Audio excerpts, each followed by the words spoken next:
Ayan. Good morning sa pumapagpalang araw sa ating lahat.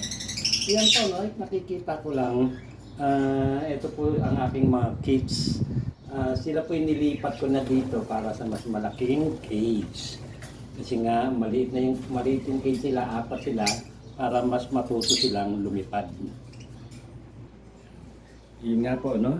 Gaya ng sabi ko, nilipat ko sila sa malaking cage para mas matutong lumipad.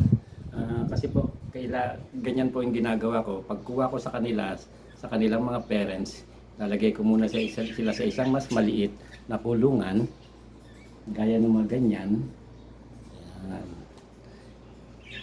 Para doon, doon na sila, pagka yung tumuto ka na, saka ko sila ililipat doon.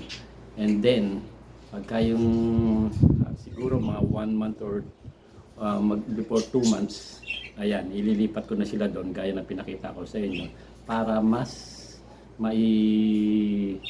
paggaspat nila yung kanilang mga pakpak para dire-diretso niya maging masigla na silang lumipad, mga ganyan po. Kasi kailangan din po nila yan.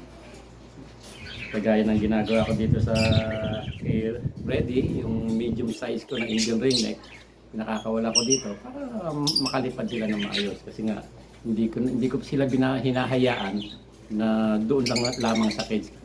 Isa-isa ko sila, salitan sila kada araw na makalipad dito sa maliit na aviary.